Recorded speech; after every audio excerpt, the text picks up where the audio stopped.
Salut les amis, dans cette vidéo, on va parler de ce qui rend fou l'ego et pourquoi il fait de la résistance. C'est parti.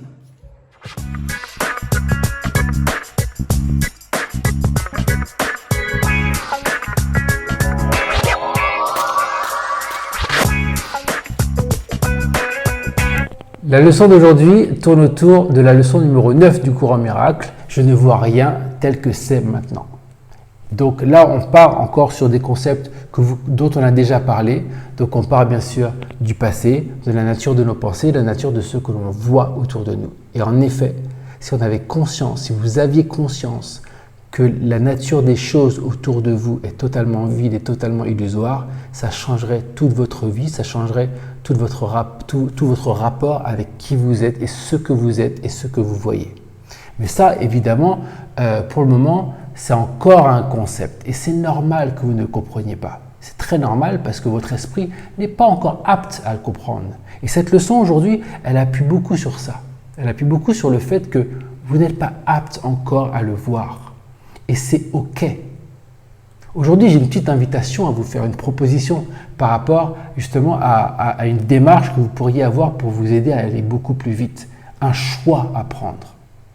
Et ce choix, c'est d'abandonner l'esprit occidental. L'esprit occidental, il veut tout contrôler. Il veut rien lâcher. Il veut contrôler pour pouvoir planifier, pour pouvoir organiser. C'est sa nature. Et ça nous empêche d'avancer rapidement sur le chemin. Et donc ma proposition, c'est ça, c'est lâcher l'esprit occidental. L'esprit occidental qui veut tout comprendre. Par exemple, je me rappelle, il y a une retraite de méditation à laquelle je voulais participer en Inde. Et donc, le programme était d'1 mois pour les locaux et de 3 mois pour les occidentaux. Et sur le site, quand on lisait donc dans les questions fréquentes, c'était « mais pourquoi il dure 3 mois pour les occidentaux ?» Et la réponse était « c'est exactement le même programme, mais parce que les occidentaux ont tellement besoin de comprendre qu'on doit leur expliquer tout, sinon ils ne veulent pas, ils se lâchent pas dans la méditation. » Et donc, effectivement, on peut comprendre ce besoin-là d'un point de vue occidental. On a besoin de comprendre pour faire. Mais en réalité, ce système-là, il vous ralentit bien plus que vous le pensez. Et vraiment, je vous invite à appliquer les leçons de manière beaucoup plus bête et méchante, en fait. Et je sais, l'ego, il va se dire, bah ouais, mais je suis pas bête, moi. Ouais, parce qu'en fait, il a l'impression que quand il réfléchit pas, il est bête. Mais c'est l'ego, ça.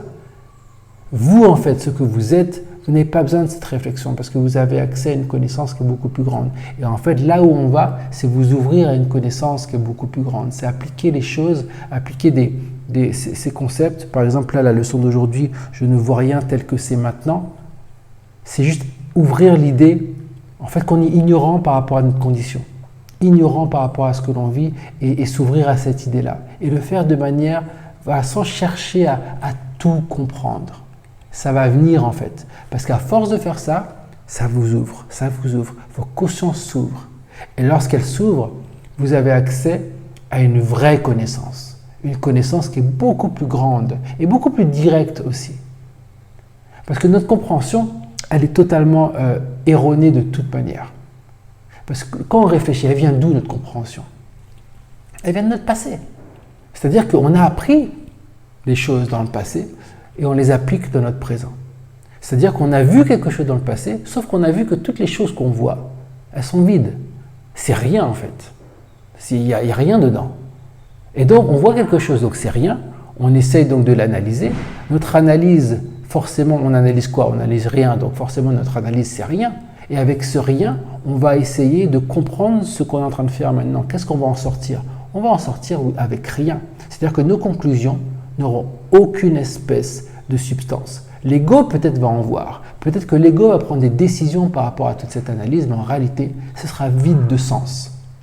Et la meilleure manière de s'ouvrir à ce qui a vraiment du sens, c'est de laisser de côté cette manière de fonctionner et de donner beaucoup moins d'importance à notre pensée. On se croit intelligent, on pense qu'on sait, on sait que dalle. Et donc forcément l'ego il va se dire ouais mais attends mais ça fait peur. Ça fait peur de ne pas réfléchir. Hein. On a besoin de réfléchir pour planifier, pour organiser. Parce qu'on est toujours dans le contrôle. On veut contrôler les choses. Mais réfléchissez un petit peu votre vie. Toute votre vie, vous avez fonctionné avec cet esprit qui pense et qui pense savoir et qui anticipe les choses. Et on rentre dans des cycles interminables. Et quand vous regardez votre vie, est-ce que vous avez vraiment eu des résultats satisfaisants? Est-ce que vous avez ouvert une partie de vous qui est vraiment heureuse, une vie qui est épanouissante et qui est harmonieuse? Je pense que non. Et si c'est le cas, dans ces cas-là, pourquoi en fait garder ce fonctionnement? Pourquoi pas changer et essayer autre chose? Donc moi, je vous invite à ouvrir. Et bien sûr, ça va faire peur parce qu'on a l'impression de se jeter dans l'inconnu. Mais ça, c'est l'ego. C'est l'ego qui se jette dans l'inconnu. C'est l'inconnu de l'ego parce que l'ego, lui, il est dans la maîtrise. Il veut être dans du connu, même si ce connu est totalement erroné. Il s'en fout. Lui, il veut être là-dedans. Donc, quand on est là dans un moment présent et qu'on ne réfléchit plus, ça fait peur à l'ego parce qu'il est dans l'inconnu. Mais nous, lorsqu'on plonge dedans, on réalise qu'on est dans le connu. On se retrouve en fait. On retrouve notre pure essence. On se retrouve avec Dieu, avec la pensée de Dieu. Donc bien sûr qu'on se sent beaucoup mieux. Et non seulement notre fonctionnement change parce qu'on commence à s'immerger dans la pensée divine, on commence à voir les choses avec un œil divin. Et l'illusion qui est autour de nous, avant de s'évaporer, d'abord elle change. Et comment elle change? Elle change pour redonner le symbole de la divinité, le symbole de l'amour, le symbole de la paix. Et c'est ce que vous allez voir dans votre vie. Mais ça demande à lâcher prise. Pas essayer de tout comprendre tout de suite.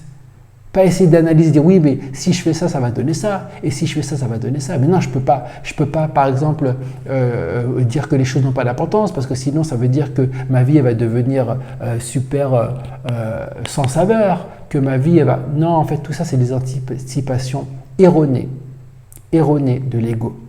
Et croyez-moi, ce qu'il y a derrière la barrière, si vous le saviez, en fait, on n'aurait même pas cette discussion. Ça, je vous l'ai déjà dit. Donc voilà ce que je vous invite à faire. Continuez, regardez les anciennes vidéos si nécessaire. Relisez vos leçons, appliquez-les de manière un petit peu plus cool. Et puis on se revoit très bientôt. En attendant, un petit like sera apprécié, un abonnement sera apprécié, partagez. Et puis comme d'habitude, si vous avez besoin de me contacter ou de voir mes différents services, il n'y a pas de souci, regardez la description. Allez, bye bye, à la prochaine.